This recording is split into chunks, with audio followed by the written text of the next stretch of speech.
د نړۍ ټي وي لیدونکو ستړي مشئ. نن غواړم تاسو ته د واکسین په حق له خبرې وکم. واکسین ته په اکثرو مسلمانو هیوادونو کې په داسې نظر کتل کیږي چې ګوندې دا کوم نجس میکروب دی او بیا ماشوم ته هغه ورکول کیږي او بیا ماشوم دغه میکروب سره عادي کیږي. اکثرا په مسلمانانو کې دغه فکر رواج دی، ولی نن سبا ټکنالوژي دومره پرمختللې ده چې هغه وخت چې واکسین هغه میکروب اخیستل کېدو او دغه واکسین جوړېدو هغه اوس نه کیږي، ځکه چې دا ډیر ګران پریوزي د کمپنیو ته، د دارو جوړولو کمپنیانو ته دا ډیر ګران پریوزي، نو ځکه دوی اول د هغه میکروب جینوم یا ارثي خواص معلوموي. لکه څنګه چې د کرونا وایرس ارثي خواص په ډیر کم وخت کې، یعنی په ډیر بېساري کم وخت کې په 3 اونۍ کې دوی د کرونا وایرس جینوم پیدا کو او اوس د واکسین هغه لومړی مرحله هم شروع شوې ده. واکسین څه ته وایي؟ واکسین یعنی مخنیوي. کله چې واکسین یا د هغه خطرناک میکروب دغه پروتین یا حجرې د انسان وجود ته داخل شي، هغه انټيجن ورته وایي. یعنی د انټيجن په مقابل کې زموږ معافیتي سیستم انټي تولیدوي. زمونږ کله چې انټي تولید کی او دغه واکسین یعنی مضر نه وسی چې د مرض سبب وګرځي، زمونږ وجود سره عادي کیږي او دا په یاد کې ساتي، دغه حجرې دا په یاد کې ساتي، او کله چې اصلي میکروب سره مخامخ شي نو د په یاد چې دغه پروتین خو مخکې زما وجود ته راغلی، نو بیا دا هغه عکس العمل چې د فلج کېدو مثلا یا د تیتانوس مرض یا د کوم ډیر میکروبي مرض باعث کیږي، هغه عکس العمل زموږ وجود نه ښیي. نن سبا واکسین د ریکامبیننت ډي ان اے ټکنالوژي په واسطه جوړیږي، او کله چې واکسین ماشوم لپاره وشي، ماشوم ډېر پاملرنې ته ضرورت لري. زموږ په وطن کې اکثرا فکر کوي خلک چې کله چې د پولیو واکسین ماشومان ته کیږي نو ماشوم د هغې نه پس مړ کیږي او فکر کوي چې دا د واکسین سبب دی. دغه د ماشوم چې پس د واکسین نه د تبه پیدا کیږي یا کوم عکس العمل ورته پیدا کیږي، د ډېر پاملرنې ته ضرورت لري. باید ماشوم ته پاراسټامول ورکول شي او تبه یې همیشه چک شي، وکتل شي، ډېر ګرم ونه ساتل شي. ما چې کله دا مقاله لیکلې و د واکسین په هکله، نو ما ته ډېرې پوښتنې راغلې چې زموږ ماشوم د واکسین له امله وفات شو. دا ځکه چې هغه تبه کوي او زموږ خلک ډېر ګرم دغه ماشوم ساتي. نو پس د واکسین کېدو نه چې همغه لحظه چې واکسین شي، ماشوم باید پوره پاملرنې ته ضرورت لري. تبه یې باید وکتل شي، دارو ورته ورکړل شي چې تبه یې راښکته شي، او باید ډېر اوبه ورته ورکول شي، یا که د مور شیدې څکي د مور شیدې ورته ورکول شي. همدارنګه د افغانستان خاوره د کلونو را په دې خوا په جګړه کې او د ډیرو میکروبونو توکسین سره او فنګس او باکتریانو ډکه ده. کله چې سرتیر زخمی شي، دغه میکروبونه او پرازیتونه د عمله دوی په تیتانوس اخته کیږي، او یا کله چې څوک په پټیو کې کار کوي یا په باغچه کې کار کوي، نو حتما باید بوټونه واغوندي، ځکه که په خټ کې کوم شیشه یا کوم خس لاړ شي، هغه د کېدای شي د تیتانوس سبب شي، او تیتانوس ډیر خطرناک مرض دی. مګم واکسین لري او د واکسین په واسطه د دې نه مخنیوي کېدای شي. ما نه پوښتنه شوه چې د واکسینو فورموله څه ده. واکسین هغه میکروب یا په لابراتوار کې تجزیه شوی د میکروب حجرې پروتین دي، که اصله میکروب یا حجره وجود ته لاړه شي او نو موږ واکسین شوي اوسو، زموږ وجود سره بلدي. کله چې خارجي حجره وجود ته لاړه شي او دغه حجره مخکینه په وجود کې وي، نو زموږ وجود سره بلدي، د مخکینه بلدي، نو د معافیتي سیستم هغه عکس العمل چې ډیر شدید وي او د مرض سبب ګرځي، هغه عکس العمل نه ښیي. د واکسین جوړولو 5 مرحلې دي. لومړی مرحله یې د 2 نه تر 5 کالو پورې وخت نیسي، ترڅو چې په لابراتوارونو کې څېړنه وشي او په مالیکولر سویه باندې د معافیتي سیستم ځواب وموندل شي. دا څه معنی؟ یعنی دا تجربه د واکسین د مالیکول میکانیزم معلوموي چې څه رقم دغه واکسین خواص لري. دوهمه مرحله د واکسین د کلینیکی ازمایښتونو مرحله ده چې دا تقریبا 2 کاله نیسي، ترڅو چې معلوم شي چې آیا دا واکسین د انسان د استعمال لپاره مناسب دی که نه دی. دغه مرحله په حیواناتو کې تست کیږي.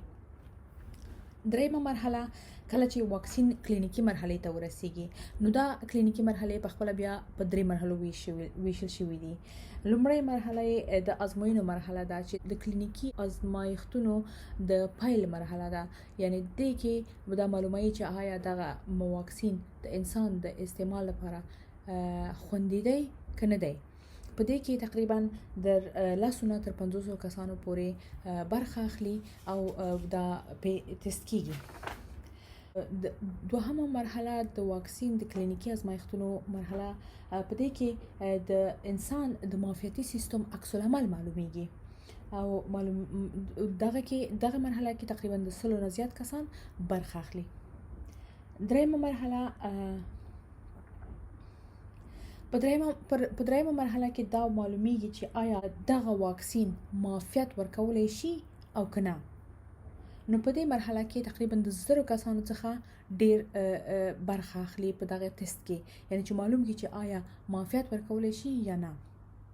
په څلورمه مرحله کې قانوني مرحله پیل کیږي چې آیا چې اجازه ورکول کیږي چې دغه واکسین د قانوني لارې یعنی رامنځته شي او اعلان شي، یعنی چې اجازه ورکړل شي چې د کمپنی وایي چې موږ دا واکسین جوړ کړی دی.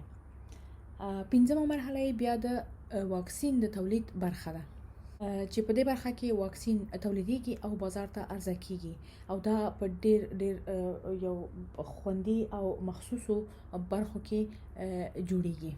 دغه 5 مرحله چې د واکسین جوړولو دي دا تقریبا 10 کاله وخت نیسي، یعنی او د 200,000 نه تر 500,000 ډالر پورې مصرف لري. د روغتیا د نړیوال سازمان په اساس تر اوسه پورې د 80 نه زیات واکسینونه په کلینیکي ازمایښتونو کې برحاله تست کیږي. د کووډ 19 یا د کرونا واکسین لومړی واکسین په امریکا کې په کلینیکي ازمایښتونو ته راغی او مرحله ته ورسېدو چې دا د مسنجر آر ان ای واکسینو او همدارنګه نورو کمپنیانو هم کوشش وکړي چې په بیلابیلو ټکنالوژي په مرسته د کووډ 19 واکسین تست کړي. په برتانیا کې د اکسفورد پوهنتون لومړی ځل د کووډ 19 واکسین تست کو. د اکسفورد پوهنتون کې د کالج په لومړي ځل کووډ 19 واکسین رامنځته شو. لومړی رضاکاره یو ساينس پوهه میرمنه وه چې په دغه کې ازمایښت کې برخه واخیستله. همدارنګه د کووډ 19 یا کرونا درمل نشته، ولې د ډیرو ویروسي ناروغیو درملونه ورته پکار شوي دي، مثلا د ایبولا، د ایډز او د ملاریا دارو دوی هم اوس په کلینیکي مرحلو کې دي چې د دې مرض لپاره تست کیږي. غواړم خلاصه وایم چې زمون خلک فکر کوي چې ماشوم کله چې پولیو واکسین ورته وشي نو مړ کیږي.